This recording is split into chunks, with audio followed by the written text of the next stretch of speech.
let me tell you about each of these individual funds real quick. And because understanding what they do is crucial if you decide to go to the individual route and you want to do it on your own. Start with a C fund that tracks the S&P 500, which means you're investing in the 500 largest US companies. Think Apple, Microsoft, Amazon, the big guys that drive the American economy.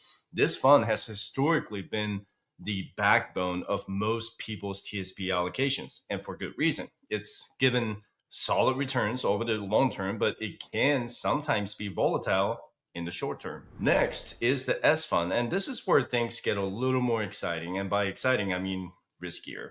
The fund invests in smaller US companies that are not in the S&P 500, and these smaller companies have more room to grow, but they're also more likely to have big swings up and down.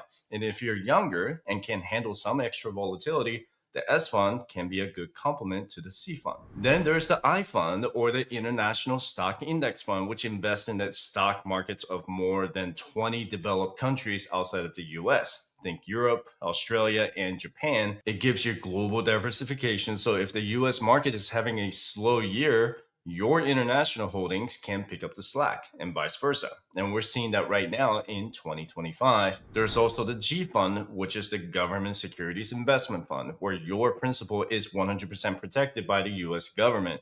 You cannot lose money in the G fund because it pays an interest rate equal to what the government pays on long-term treasury bonds. It's the safest place you can possibly put your money, but its returns will likely not even keep up with inflation over time. Simply put, it's a parking spot, not a growth engine. Finally, the F fund, or the Fixed Income Index Fund. This is a broad bond market fund that holds government and corporate bonds. It's more conservative than the stock funds, but offers slightly higher potential returns and slightly higher risk than the G fund.